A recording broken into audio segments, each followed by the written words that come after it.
Ayon po kay Madam Linda Jones, isa po siyang kilalang financial expert at saka wealth mentor.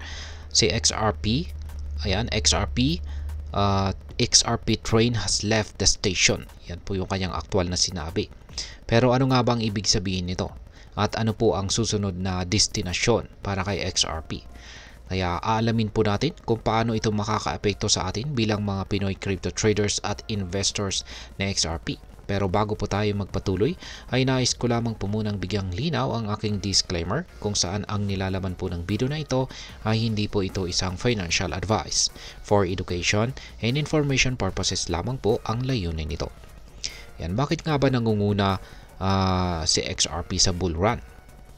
Ayan, or bakit ayan, ang si XRP ay kasalukuyang nangunguna po sa market kung saan ay nagpapakita ng napakalaking pagtaas sa presyo nito. Mula po sa presyong $1.99, dalawang araw lang ang nakalipas, umabot po ito sa $2.39 kung saan ay meron po siyang 12% na pagtaas sa loob lamang ng 24 oras. Sa ngayon, ito ang pinakamataas na pag-angat sa mga major cryptocurrencies kung saan ay tinalo po niya si Ethereum at saka BNB na nagpakita lamang ng mas mababang gains. Ang mabilis po na rebound ni XRP ay nagbigay daan para makuha nito ang atensyon ng crypto community. Maraming eksperto po ang naniniwalang maaaring magpatuloy po ang bull run na ito na naglalagay po kay XRP sa posisyon para muling maabot ang dati nitong all-time high at higit pa. Ngayon ay ano po ang kahulugan ng XRP train has left the station? Ayon po kay Madam Linda Jones.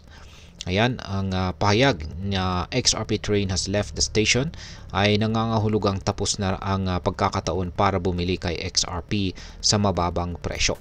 Sa madaling salita, ang mga sumakay sa train na ito ay maaring asahan ang patuloy na pagtaas ng presyo habang papunta si XRP sa mas mataas na price levels. Dagdag pa rito, marami sa XRP Army, ang matatag na supporters ni XRP ay yan ang umaasa na maabot nito ang Mars. Isa po itong metaphor para sa hindi kapanipaniwalang taas ng presyo na inaasan nila mula kay XRP. Habang hindi po ibinigay ni Madam Jones ang eksaktong target price, malinaw na ang momentum ni XRP ay nasa pataas na direksyon. Ngayon ay ano po ang susunod na destinasyon para kay XRP? Bagamat wala pong tiyak na prediction mula kay Madam Linda Jones, iba pang market analysts ang nagbigay ng kanilang opinyon. Maraming nagsasabi na maaring maabot na XRP ang presyong $4 hanggang $5 sa kasalukuyang bull run bago po mag-pause or mag-stop or tumigil para sa isa pang malaking rally.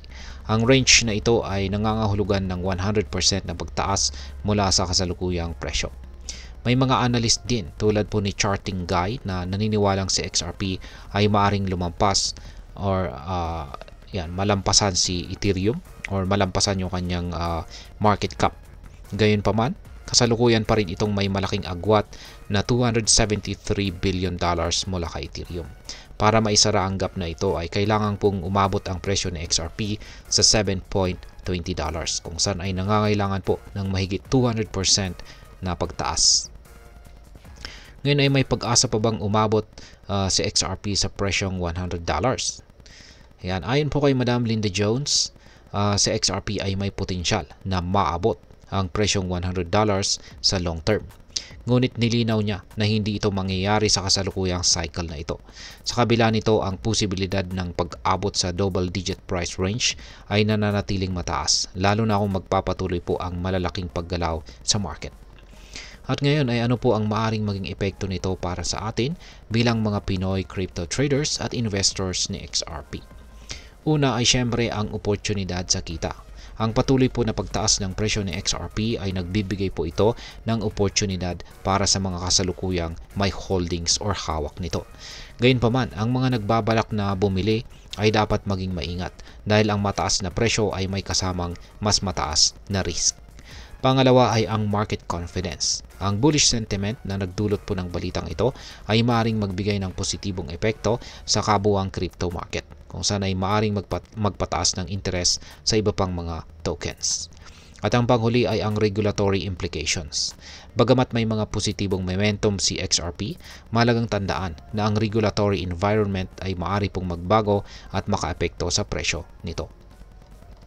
At ngayon ay ano naman po ang aking masasabi tungkol dito? Ang kasalukuyang kalagayan ni XRP ay nagpapakita po ng isang mahalagang aral para sa mga crypto investors. At ito po ang kahalagahan ng tamang timing at maingat na pag-aaral bago pumasok sa market. Habang maganda po ang potential ni XRP, huwag pong kalimutang ang crypto ay nananatiling volatile at saka mataas ang risk.